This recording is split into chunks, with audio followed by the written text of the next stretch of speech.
오늘 이야기의 무대가 되는 곳은 욥바입니다. 욥바는 예루살렘에서부터 시작해서 대략 한 60km 정도 떨어져 있는 곳에 있는 것이 욥바입니다. 욥바는 항구 도시이고 오늘날에는 텔아비브라는 도시가 세워져 있는 곳이기도 하죠. 이 욥바는 중동과 유럽을 잇는 항구 도시입니다.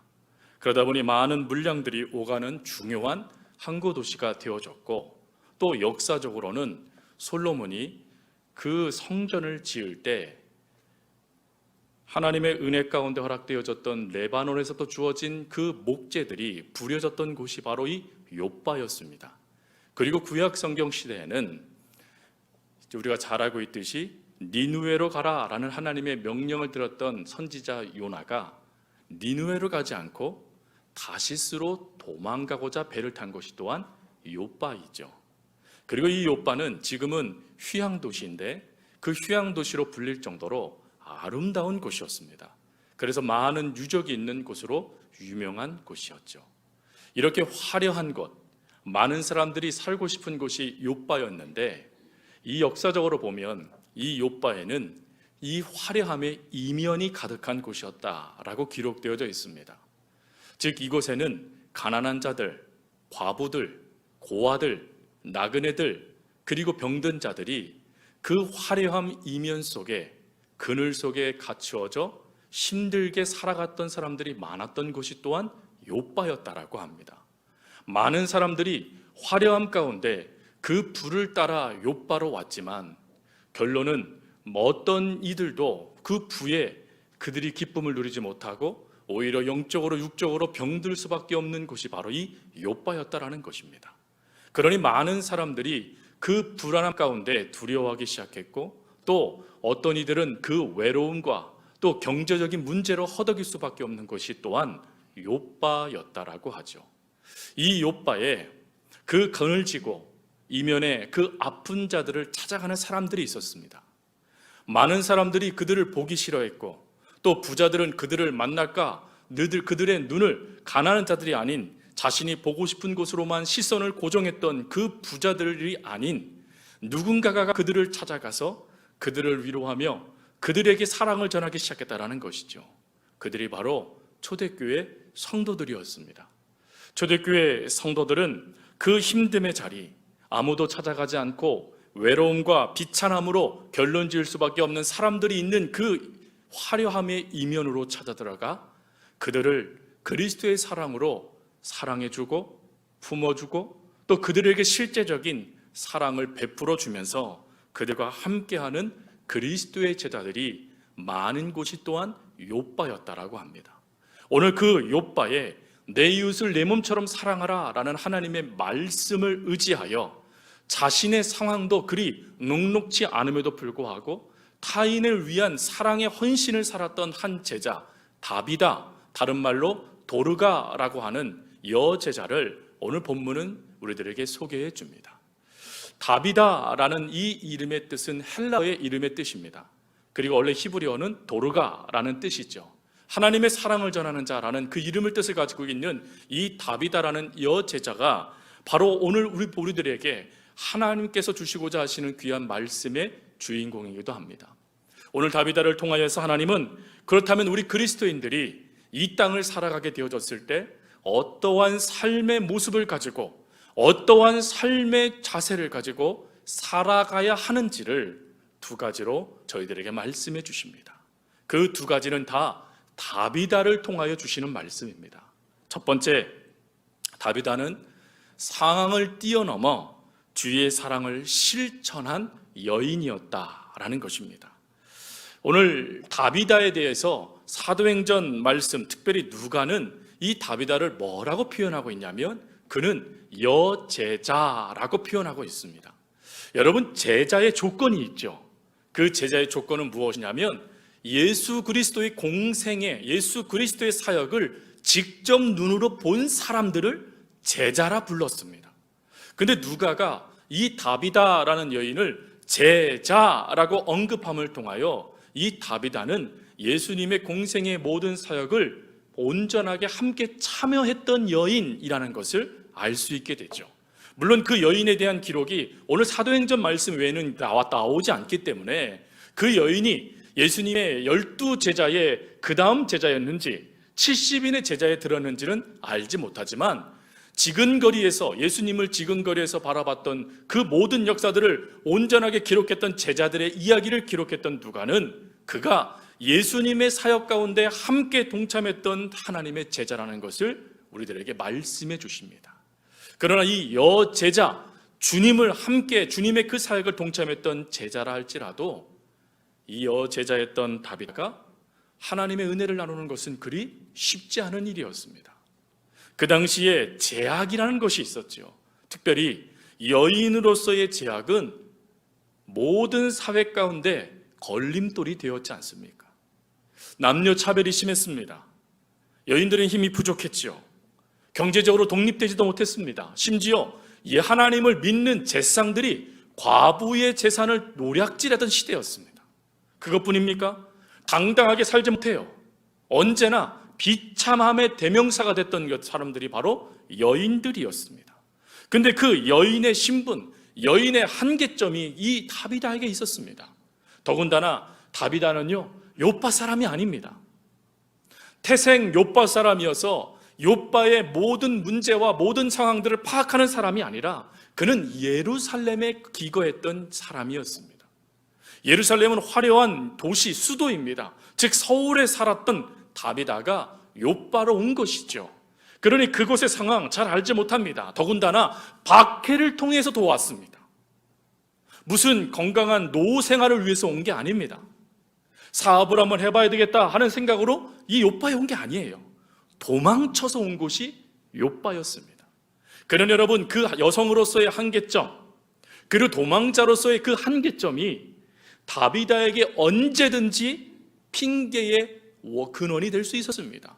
나 이것 때문에 그거 못해요. 아우 안 돼요. 내 코가 석잔데요. 라고 말할 수 있는 상황이었음에도 불구하고 다비다는 그 한계에 머물러 있지 않았다는 것입니다.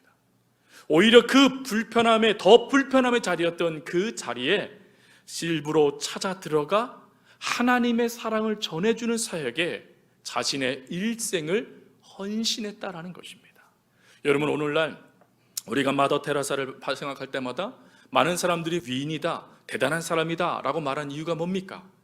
아무도 관심 갖지 않았던 비참한 자리에 들어가 그리스도의 사랑을 전한 것이기 때문에 그렇지 않습니까? 그런데 그 마더 테레사보다 먼저 다비다는 핍박의 자리, 힘듦의 자리, 그리고 여인으로서 감당할 수 없는 자리에 들어가 주의 사랑을 전하는 제자였다라는 것입니다. 사랑하는 성도 여러분, 우리들도 주의 일을 감당하다 보면 여러 가지 힘든 일들을 겪게 됩니다. 또 주의 일들을 감당하다 보면 한계점에 다다를 때가 있어요. 그럼 한계점에 다다르게 되어지면 우리들은 얼마든지 부정적인 것을 내어놓을 수 있습니다.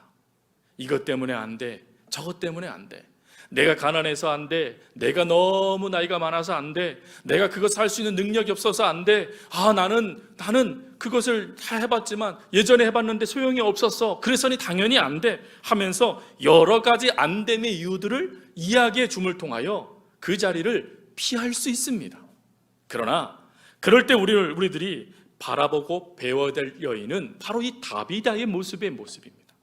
여러분, 다비다는 그 한계점에서 그는 멈추지 않습니다. 지금 내 코가 석자입니다, 지금 이 상황이 어떤 상황인 줄 알고 그런 말씀을 하십니까? 라고 말하지 않고 자신의 상관과 상관없이 제자의 삶을 선택하며 끊임없이 그 삶을 위해 헌신하는 삶을 다비다는 살아갔다라는 것입니다. 조금 전에 말씀드린 대로 다비다는 욥바의 사람이 아닙니다. 다비다는 수도권 서울에 살았던 사람이에요. 즉 육지 것입니다. 육지 것이 지금 제주도에 와가지고 가난한 사람들을 돌보고 있는 것입니다. 그게 쉬운 일이겠습니까? 피난 왔습니다. 건강한 상태 가운데 편안한 상황 가운데 온 것이 아니에요. 그러니 얼마든지 그도 한계점 상황 가운데 하며 자신의 상황에만 집중할 수 있었지요. 하지만 그는 그 상황을 뛰어넘어 하나님의 사랑을 전하는 제자의 삶을 선택했다라는 것입니다. 그 제자의 삶을 선택하는 사랑의 헌신이 욥바 사람들에게 남아있는 사랑의 흔적이 되어집니다. 이 다비다가 병에 걸리게 되어졌죠. 그랬을 때 그 병에 걸렸던 그 모습 가운데 그와 함께했던 과부들의 모습이 우리들에게 또 도전을 줍니다. 과부들은 즉시 그 다비다를 무덤에 장사 지내는 것이 아니라 다락방에 올려놓고는 주의 제자를 부르는 사역에 그 일들을 감당합니다. 그러면서 그들이 웁니다. 울면서 그들이 베드로에게 보여준 게 뭐죠? 속옷과 겉옷입니다. 여러분, 왜 속옷과 겉옷을 보여줍니까? 그 당시 가난한 사람들에게 겉옷은 전 재산이에요. 속옷은요, 그 당시 웬만한 사람들은 속옷을 입지 못했다라고 합니다. 근데 속옷을 입게 해주고 또 겉옷을 입었다라는 것은 사람다운 대우를 받고 있었다라는 것입니다. 많은 사람들이 사람으로 인정해주지 않는 그들, 아니 그들을 불편한 존재처럼 마치 바퀴벌레처럼 여기고 있었던 그들을 인간적으로 사랑하며 섬겨주고 그들을 붙잡아뒀던 여인이 바로 다비다였다라는 거예요. 그 다비다의 사랑을 지금 베드로에게 보여주고 있는 것입니다. 여러분, 이런 흔적, 이런 사랑의 모습들이 오늘 하나님은 우리들에게도 있기를 원하시는 것이죠. 여러분, 우리들이 그렇다고 우리의 모든 재산을 그들에게 다 주라는 얘기가 아닙니다. 오늘 이 말씀의 핵심은 무엇입니까? 내가 하나님께서 보내실, 그곳을 보내신 그 뜻을 깨닫고 그 깨달음 가운데 제자의 삶을 선택할 것이냐, 아니면 그 상황 가운데 그냥 매몰되어 섞여서 그냥 그대로 살아갈 것이냐는 우리의 선택에 달려있는 것인데, 하나님은 그 선택 가운데 우리들에게 주시는 도전은 다비다와 같이 제자의 삶을 살아가라라고 말씀해 주시는 겁니다. 여러분, 요즘에 코로나19로 힘드시죠? 경제적으로요, 말이 아닙니다. 요즘처럼 힘든 때가 없었던 것 같습니다. 어느 경제학자의 이야기를 들어보니까 세계 제2차 세계대전 전 세계 제2 그 대공황과 맞먹는 경제적인 타격이 지금 전 세계를 뒤덮고 있다랍니다. 그리고 그것이 지금 조금씩 뛰어넘고 있답니다. 그런 여러분, 이런 상황 가운데 구제, 사랑의 헌신, 이거 쉬운 일이겠습니까? 쉽지 않은 상황인 거 저도 알고 아마 하나님도 아실 거예요. 그러나 그럼에도 불구하고 하나님은 우리들에게 이렇게 말씀하시는 거예요. 사랑을 받은 자들은 사랑을 주는 자가 되어야 된다는 것입니다. 내 이웃을 내 몸처럼 사랑하라라는 그 말씀을 믿고 따라가는 주의 제자들은 흔적이 남는 사람들이어야 된다는 것입니다. 예전에 읽은 책 중에 땅꼬마 아빠와 5 천사들이라는 책이 있습니다. 제가 이 책을 2003년도에 읽었거든요. 근데 이 책의 내용 예전에도 한번 제가 소개해드린 것 같아요. 여기에 주인공이 김영수 전도사님입니다. 지금은 목사님이시죠. 여러분, 김영수 전도사님이 외소증이라는 병에 걸리세요. 그러다 보니 몸이 13살 초등학교의 몸 크기밖에 되지 않습니다. 생각은 30 몇 살의 생각인데 몸은 외소증에 걸린 거예요. 그러다 보니까 제대로 사회생활도 할 수 없었고 또 어렵게 신앙을 했는데 목사 안수도 받지 못한 거예요. 요즘에야 전도 목사님 그래서 목사 안수를 그래도 주지만 예전에는 목사 안수 받기 위해서 조건이 하나가 반드시 있는 게 있었는데 그게 뭔지 아십니까? 결혼해야 된다는 겁니다. 결혼하지 않으면 목사 안수를 못 받았습니다. 그러니 목사 안수도 못 받고 참 어려운 상황 가운데 놓이게 돼요. 그러면 보통 이 정도 되면 불평하지 않겠습니까? 원망하지 않을까요? 내가 하나님을 위해서 산다고 했는데 하나님 이게 뭐예요? 라고 하면서 하나님 앞에 끊임없이 그 삶을 토로할 수 있지 않겠습니까? 그런데 이때 이 전도사님은 그 낭망되고 어려웠던 그 상황을 거기에 그대로 매몰되는 게 아니라 그 상황 가운데 자신과 같은 아픔을 처한 아이들을 바라보기 시작합니다. 그리고 사람다운 삶을 살아가게 해주자라는 그런 생각 가운데 폐교를 얻어서 7명의 아이들을 함께 양육하면서 그 내용을 이야기로 담은 책이 바로 이 땅꼬마 아빠와 5 천사들입니다. 여러분, 이 책이 후에 인간극장이라는 프로그램으로 이분들을 조명하기 시작했어요. 그것이 조명되게 됐을 때 사람들이 그 김영수 전도사님을 바라보면서 감동하기 시작했어요. 그리고 많은 사람들이 이 전도사님을 바라보면서 희망을 품기 시작했습니다. 뭐 때문에 그런 줄 아십니까? 상황이라는 것은 참 암담한 게 맞았습니다. 그리고 자신이 고아들을 저아들을 관리하며 사랑을 줄 수 있는 형편도 아니었어요. 힘듦의 상황이었습니다. 그런데 그럼에도 불구하고 끊임없이 사랑으로 그들을 품었다라는 것입니다.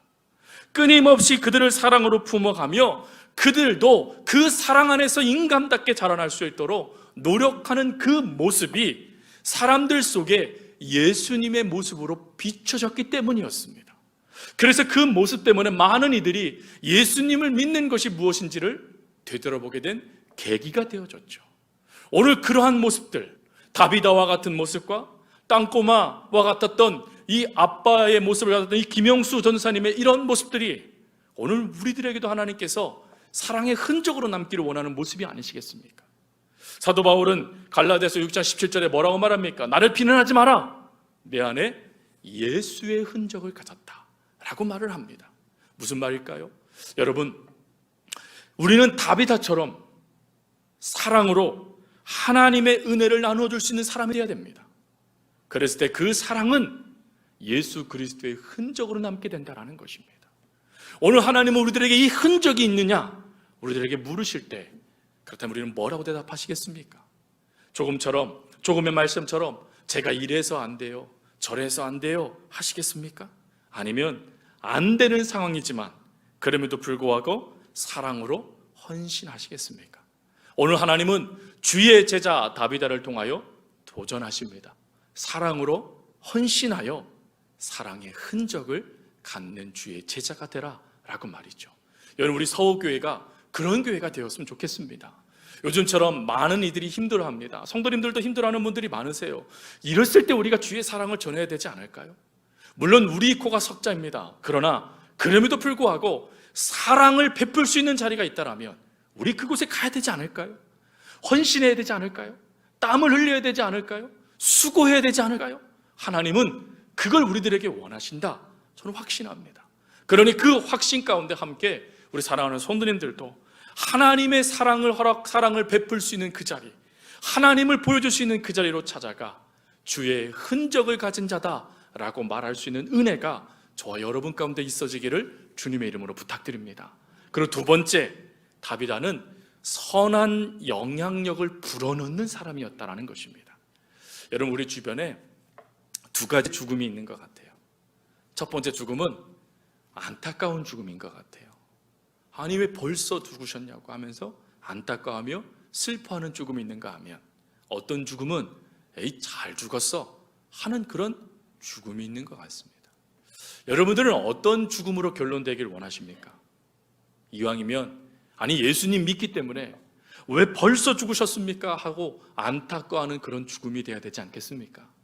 누군가가 우리들의 죽음을 바라보면서 안타까워할 뿐만 아니라 그 삶을 살았던 모습들을 생각하고 그 삶의 영향력을 기리면서 살아가는 그런 모습들이 여러분, 저와 여러분들의 삶 이후, 죽음 이후의 모습이 되었다면 얼마나 그것이 보람되고 귀한 일이겠습니까?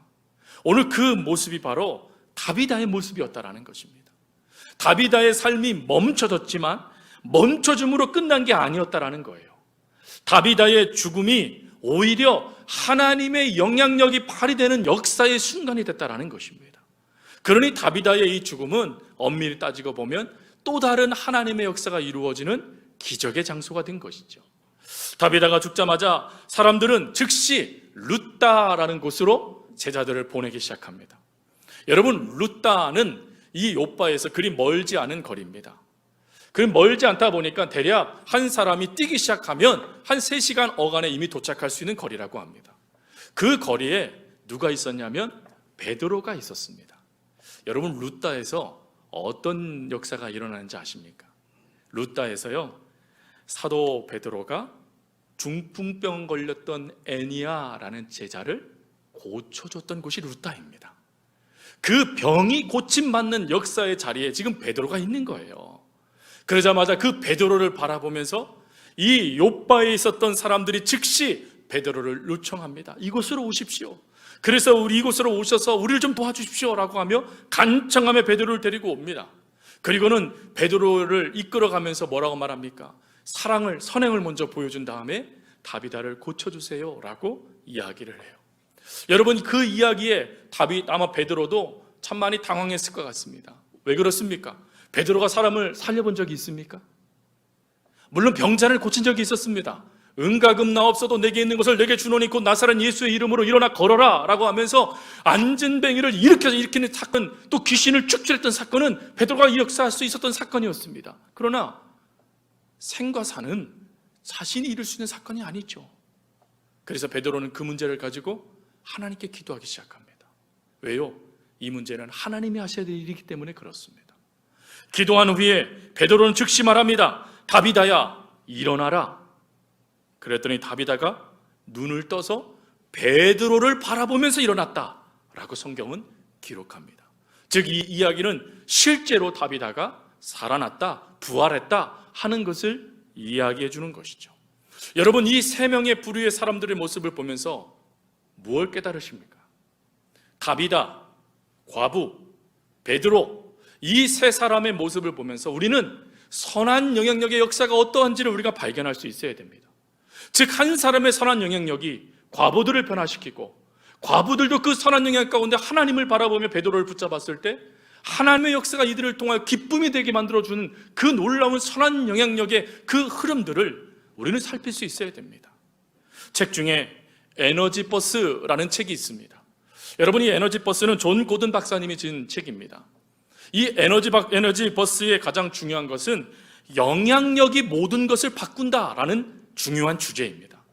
그럼 이 영향력은 뭐냐? 바로 다비다와 같은 선한 영향력, 그리스도인의 영향력이 세상을 변화시킨다라는 것입니다. 그러면서 이 책에 이런 말을 합니다. 코로나19로 모든 것 가운데 파괴적인 영향력이 미쳐졌답니다. 많은 이들이 힘들어하기 시작했답니다. 창조의 역사가 변질되기 시작했답니다. 그래서 많은 전문가들이 이 코로나의 이 파괴적인 것을 막을 수 있는 길은 백신이 우리들에게 유일한 희망이라고 말한다고 이야기를 해요. 그러면서 이 고든 박사님은 이렇게 말합니다. 그러면 이 백신이 우리에게 희망이 된 것처럼 이 세상에게 유일하게 희망을 전해줄 수 있는 분은 예수 그리스도밖에 없다. 그 예수 그리스도가 희망의 백신이 되어 주셔서 사랑의 바이러스가 만연한 곳에 생명의 바이러스를, 생명의 역사를 그들에게 더해주고, 그 예수님의 선한 영향력이 사람들의 삶을 바꾸도록, 멈춰졌던 인생의 시계가 다시 흘러갈 수 있도록 하나님은 그리스도인들을 통하여 그 선한 영향력을 끼치기를 원하신다라고 기록해 놓습니다. 여러분, 이 선한 영향력은 멈춰있던 꿈과 소망을 다시 숨쉬게 만든답니다. 그 일을 행하게 하기 위해서 하나님은 저와 여러분들을 부르셨다라고 이 책에 기록해 놓고 있습니다. 사랑하는 성도 여러분, 우리의 영향력, 선한 영향력은 우리에게서 멈추는 것이 아니라 그것이 누군가에게 흘러 들어가면 그 만연했던 부정적, 파괴되어졌던 수많은 사건들과 역사들이 생명의 역사로, 창조의 역사로, 희망의 역사로 바뀔 수 있는 은혜가 되어진다는 것입니다. 여러분, 그 은혜가 실제 바로 오늘 본문이지 않습니까? 과부들의 삶은 부정적일 수밖에 없습니다. 참담합니다. 희망이 없습니다. 어떠한 생명도 논할 수 없는 참 비궁한 삶, 비천한 삶이 이들의 모습이었어요. 근데 그들 속에 하나님의 선한 영향력이 다비다를 통하여 흘러 들어갑니다. 그래서 그들이 그 부정적으로 사로잡혔던 생각들이요, 하나님을 향한 믿음으로 발동되기 시작합니다. 하나님이 역사하시면 돼, 하나님께서 이끄시면 돼 라는 믿음으로 역사되기 시작하니 그 역사가 요빠 지역을 숨쉬는 능력이 되게 만들었다라는 것입니다. 사랑하는 성도 여러분, 오늘 그 선한 영향력 하나님은 오늘 우리들을 통하여 세상 사람들에게 주기를 원하세요. 세상이 부정을 외칠 때 우리들도 부정을 외칠 수 있습니다. 그러나 하나님의 선한 영향력은 부정이 외치는 그 자리에 하나님의 생명을 전해주고, 부정을 외치는 그 자리에 하나님의 긍정을 얘기해주고, 하나님의 역사를 이야기해줌을 통하여 그들이 다시금 숨쉬며 뛸 수 있도록 도와주는 역사, 그게 선한 영향력이라는 것입니다. 다비다의 선한 영향력, 부정적인 상황을 멈추게 만듭니다. 과부들이 더 이상 그 시선을 자신의 삶에 집중하지 않고 절망의 죽음에 집중하지 않고 하나님을 바라볼 수 있도록 만들어 놓았다는 것입니다. 또 이들의 그 선한 영향력이 베드로를 통하여 파괴적인 환경을 희망적인 사건으로 바꿔놓는 기적을 역사되게 만들었다는 것입니다. 사랑하는 성도 여러분, 거기서 끝납니까? 아니요. 이 선한 영향력이 우리가 읽은 42절에 뭐라고 나옵니까? 온 요파 사람이 알고 많이 주를 믿더라. 즉 죽음의 자리가 가득한 그곳, 탐욕으로 포장되어 있고 풍요로 포장되어 있지만 어느 누구도 만족할 수 없는 그 땅에 많은 사람들을 하나님께로 이끄는 꿈과 소망의 생명의 빛이 되었다라는 것입니다. 사랑하는 성도 여러분, 선한 영향력의 파급력, 바로 이와 같다라는 것입니다. 여러분들이 행했던 선한 영향력이 그것으로 멈춘 것이 아니라 끊임없이 그것이 돌고 돌아 수많은 하나님의 사람들을 하나님께로 이끄는 능력이 될 수 있다는 것입니다. 그래서 하나님은 우리들에게 뭐라고 말씀합니까? 너희는 세상의 빛이니 빛된 삶을 살아라고 말씀하는 것 아니겠습니까? 사랑하는 우리 서울교회 성도 여러분, 하나님은 오늘 우리들을 예수 잘 믿고 천국 가는 인생으로 그렇게 결론되기를 원하시지 않으세요. 예수님을 믿었다라면 그 믿음의 선한 영향력이 비참하고 소외되고 힘들어 있고 부정으로 사로잡혀 있고 그리고 모든 것이 파괴되고 있는 이 땅을 사람들을 붙잡는 능력이 되기를 원하세요. 그들에게 참 희망을 전해주기를 원하세요. 그들이 다시금 일어설 수 있는 힘과 능력을 주라고 하나님 말씀하세요. 그것뿐입니까? 그 모습으로 또한 하나님의 역사가 그 지역을 변화시키는 역사가 되기를 하나님은 원하십니다. 오늘 그 하나님께서 우리들에게 주시는 말씀은 바로 오늘 이 다윗을 통해 주시는 말씀이에요. 하나님은 오늘 우리들이 선한 영향력을 가지고 세상을 변화시키는 주의 제자가 되기를 원하신다라는 것입니다. 여러분, 이 말씀을 믿으면서 우리 마태복음 말씀을 함께 좀 읽었으면 좋겠습니다. 마태복음 5장 13절부터 16절 말씀입니다. 우리 같이 화면을 보면서 우리 같이 읽겠습니다. 너희는 세상의 소금이니 소금이 만일 그 맛을 잃으면 무엇으로 짜게 하리요? 후에는 아무 쓸데없어 다만 밖에 버려져 사람에게 밟힐 뿐이니라. 너희는 세상의 빛이라. 산 위에 있는 동네가 숨겨지지 못할 것이요 사람이 등불을 켜서 말 아래 두지 아니하고 등경 위에 두나니 이러므로 집안 모든 사람에게 빛이 느니라. 이같이 너희 빛이 사람 앞에 비치게 하여 그들로 너희 착한 행실을 보고 하늘에 계신 너희 아버지께 영광을 돌리게 하라. 아멘. 사랑하는 성도 여러분, 오늘 다비다를 통하여 하나님은 상황을 뛰어넘는 주의 사랑의 사도가 되라고 말씀하세요. 오늘 다비다를 통하여 하나님은 저희들이 언제든지 부정적인 상황 가운데 매몰될 수밖에 없는 상황 속에서도 선한 영향력으로 하나님의 사람들을 세워가는 주의 제자가 되기를 원하십니다. 그곳에 생명이 나타납니다. 그곳에 다시금 사람들이 소망을 품습니다. 그리고 그곳에 예수 그리스도의 희망이 그들을 살리기 시작합니다. 그 은혜를 여러분 믿음으로 바라보면서 주의 제자의 길을 끝까지 걸어갈 수 있는 저와 여러분이 될 수 있기를 주님의 이름으로 부탁드립니다.